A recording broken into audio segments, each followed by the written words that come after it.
নমস্কার বন্ধুরা, Piyali lifestyle with village ফুডে সকলকে স্বাগত জানাচ্ছি।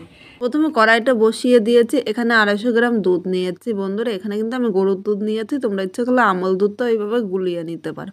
দুধটা আমি ভালো করে জাল দিয়ে নিচ্ছি বলক আসা পর্যন্ত।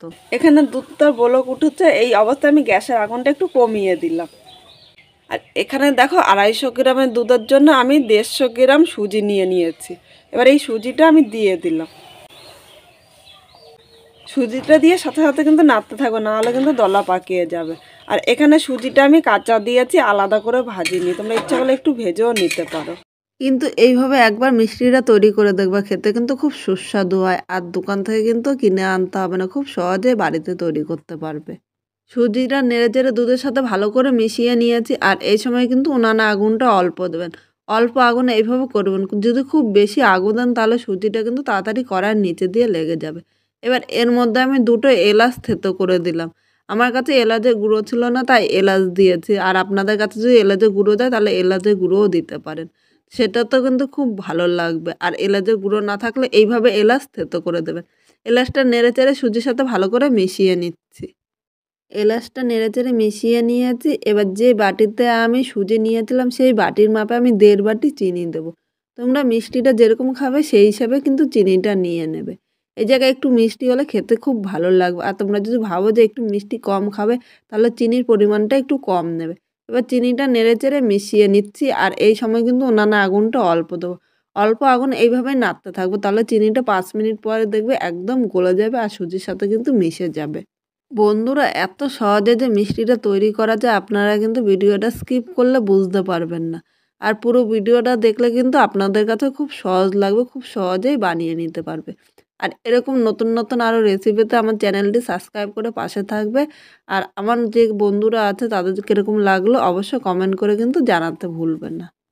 এইভাবে আমি আরও 3 মিনিট নেড়েচেড়ে নিচ্ছি। এর মধ্যে কিন্তু চিনিটা মেল্ট হয়ে যাবে আর সুজির সাথে খুব সুন্দরভাবে মিশে যাবে। বন্ধুরা, সামনেই তো ভাইফোঁটা, এরকম নিজের হাতে খুব সহজে আর অল্প উপকরণ দিয়ে যে মিষ্টি তৈরি করা যায় আপনারা না দেখলে কিন্তু বিশ্বাস করবেন না। আর এইভাবে করে ভাই দাদাদের দিলে ওরাও কিন্তু খুব খুশি হবে। বন্ধুরা, এখানে চিনিটা নেড়েচেড়ে সুজির সাথে ভালো করে মিশিয়ে নিয়েছি। এবার এর মধ্যে আমি 3 চামচ আমল দুধ ছড়িয়ে দিলাম। আমল দুধটা কিন্তু আমি একবারে দেবো না, এরকম অল্প অল্প করে দেবো আর মেশাবো, তাহলে কিন্তু আমল দুধটা পুরো সুজির মধ্যে ভালো করে মিশে যাবে।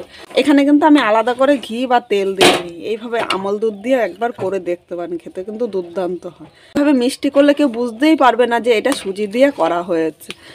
আমি এইভাবে আমল দুধটা 3 বার দিলাম। একবার দিলে কিন্তু অনেক জায়গায় দলা হয়ে থাকতো, আর 3 বার দিলে আমল দুধটা ভালোভাবে মিশেও গেল।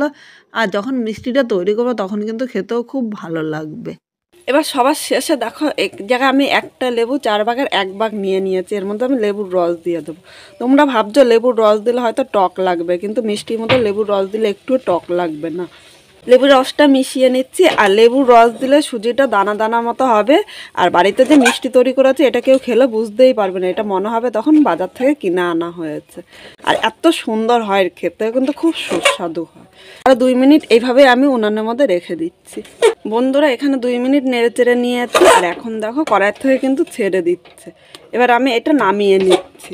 বন্ধুরা, এখানে আমি দেখো একটা প্লাস্টিক নিয়েছি, এগুলো তোমরা জামা কাপড় কিনলে কিন্তু এই প্লাস্টিকগুলো পেয়ে যাবে। এবার এর মধ্যে আমি সুজিটা নিয়ে নিলাম। এবার এই সুজিটা আমি প্লাস্টিকটা দিয়ে এভাবে মুড়ে নিচ্ছি। দেখো মুড়ে 2 পাশটায় কিন্তু আমি মুখটা বন্ধ করে দিলাম।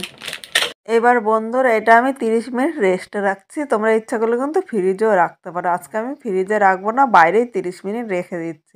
ঠান্ডা হলে তোমাদের আবার দেখাচ্ছি। বন্ধুরা, 30 মিনিট পর চলে এসেছি। আর এটা দেখো একদম কিন্তু ঠান্ডা হয়ে গিয়েছে, আর খুব সুন্দরভাবে হয়েছে কিন্তু বন্ধুরা। আর আমি এরকম একটা কেচি নিয়েছি, কেচির সাহায্যে আমি কেটে নিচ্ছি।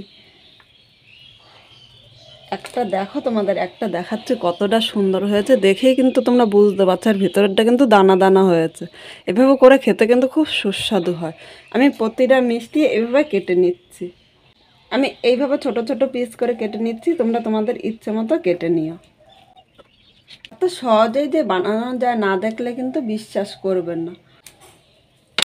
একটা প্লেট নিয়েছি, প্লেটের মধ্যে আমি মিষ্টিগুলো সাজিয়ে নিচ্ছি। বন্ধুরা, তোমরা দেখেই কিন্তু বুঝতে পারছো মিষ্টিগুলো কিন্তু খুব সুন্দর হয়েছে। এবার প্রতিটা মিষ্টির উপর এরকম করে একটা গোলাপের পাপড়ি দিয়ে দিলাম। এটা কিন্তু দেখার সৌন্দর্যের জন্য, দেখতেও খুব ভালো লাগবে। আর ভাইফোঁটার সময় এইভাবে যদি মিষ্টিটা দেন, ভাই দাদারাও কিন্তু খুব খুশি হবে, তারাও কিন্তু আপনার খুব প্রশংসা করবে।